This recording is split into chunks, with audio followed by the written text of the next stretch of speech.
Welcome to Will at Work. I'm Kevin. Today we're looking at the Super Cassette Vision. This was the next system in line that they had basically designed to compete against the NES, from what I understand. It was more advanced than the original Cassette Vision. Here's an example of a cartridge. Came in these little boxes, and a little flip up here, and then it had a standard cartridge-like design. Of course, they would call these things cassettes. It says Boulder Dash on it, Super Cassette Vision, 1984, 1985 Epoch. So in Japan, we know that the Famicom came out in 1983. So this gives you an idea of the timing on this. Now, with the box here, we've got two controllers with two buttons. Looks like a more joystick-like control rather than the NES's D-pad. But we also have a number pad, which is kind of cool, on the base system. Reset and a pause, on, off, etc. So let's go ahead and take it out.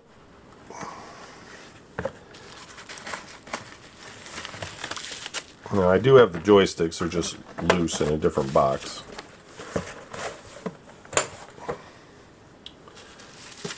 Take this out of the wrapping.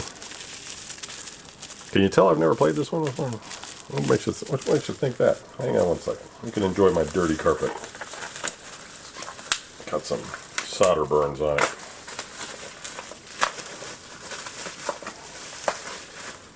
Always do your soldering on a table or workbench. So this is kind of a nice version of this. We have this sort of plastic here that flips up. There we go with the controllers built into it. Kind of keeps things nice and neat. Actually, I thought those were on the side. This has a little hole there, so it looks like you could probably put a cover slip over this for a game if you needed to. And cartridge in like that. So yeah, the only downfall here is cables. Are they in here? I'm just seeing controls. Checking the one box and checking this box. Looks like we don't have the controls. Oh no! Well, let's take a look at the back, see what we got here. Looks like we've got an RGB connection, but also an RF cord. So we'll try RF, but it is cool that it has an RGB port. That may be a standardized RGB connector. And an AC adapter. I'm going to have to figure out what that runs on. And we got channel 1, channel 2, which is typical. So I will hopefully have a multi-adapter for this, or possibly it runs on the same as the Cassette Vision. And we'll get this plugged in and we'll switch over to the video side and we'll see what we get out of the Super Cassette Vision from Epoch. Here we go. Okay, so we're looking at the Cassette Vision, Super Cassette Vision. And I'll tell you a funny thing. Well, you'll think it's funny. I didn't think it was funny, but so sometimes you get these things and they don't come with power adapters. I don't know why exactly. Somebody just doesn't want to sell one or whatever. They found another use for it, or maybe one burned out. But a lot of times they don't. So I went online and I looked and I tried to find the specs for the system, and unfortunately, all I could find was a voltage, and just barely, because there are lots of people selling the power supply for this unit, but they won't tell you what the voltage is, so that you just order it from somewhere else or whatever. So anyway, use a multi-function like I do. So anyhow,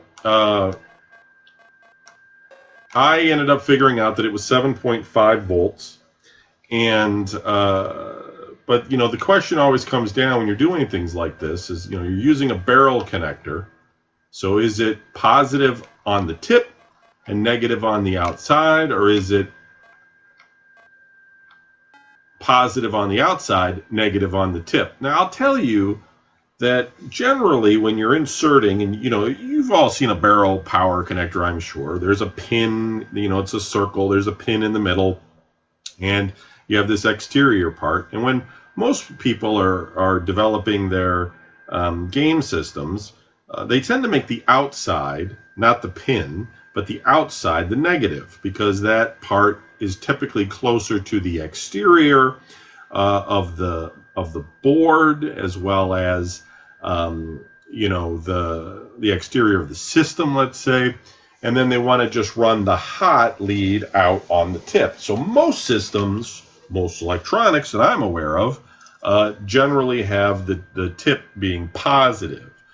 In fact, a lot of times when you look for multifunction adapters that are out there, some of them won't even let you switch the polarity like that. They just assume that you want negative outside, positive in the middle. But that's not true all the time. And I did blow out one system that I repaired, I talked about in the past, and that's what happened on this one. And thankfully, I'll tell you that this one I didn't blow a transistor in this one. I blew a big fat capacitor right on the main board. The very first thing that you plug into is a rather large 8-volt capacitor. So if you're wondering what the voltage really is, the capacitor can handle up to 8 volts. But I had the polarity backwards, so it popped and a bunch of water came out, which is normal because that's what these capacitors do. Plus, it was an older capacitor. So I replaced it with one I ordered online, and soldered it back on there and turned it on, and amazingly it works okay. I didn't short out the damn thing. And the funny thing is too, that this is a Japanese system. I think maybe it was also released in Europe, but it has channel 1, channel 2. And as we've talked about in the past, channel 1, channel 2 tends to be channel 95, 96 on a digital TV, right? But for some reason, this one is channel 5. Weird. But it does have sound and a clean picture on channel 5, considering I'm using RF. Now, you can use RGB with this, and that will work, but you need the special cable. I don't have that handy, so it is what it is. I only have the one game, which is the Boulder Dash for it, but it's working really good. I'm glad to see it. The system's very clean, and it controls fine. If you hear that Brian noise, that's my phone. I tend to... Uh-oh. Now, can I kill myself? How do I die? I'm just stuck. Oh, I can go this way. There we go. And so that's my brother calling me, and what I did was, or texting me, I got tired of trying to figure out everybody's different ringtone noise or whatever, so I recorded everybody's name with my own voice, like a butler voice or something. And so when you hear like Brian or Joe or something when I'm recording this, that's actually just people texting me, text messages, etc. And you might be asking like, well, why don't you just shut your phone off? Well, I work on call for a bank. And unfortunately, I need to be able to hear when it goes off, because I get texted / called when there's an emergency, and it happens infrequently, but it does happen. So, yep, that's why it's always on. So sometimes you hear that noise. But anyway, back to the Super Cassette Vision here. It's a nice little system, actually. I mean, it works pretty good. I mean, I wish I had a better selection of games for you guys, but it's a keeper anyway. It's nice and clean, and it works, and I'm glad I got it fixed and it's working all right, because could have went a bad way. Super Cassette Vision, if you never heard about it, I don't think it did particularly well. It didn't do as good as the original Cassette Vision. So, they Epoch kind of exited the game market, as far as I'm aware, at that point. And so this was their final system. They did have some Pong type stuff before that. Don't think they came out with anything after. So if I had more games to show you, I would, but I don't. So Super Cassette Vision, it's a keeper. Thanks for watching. We'll see you next time.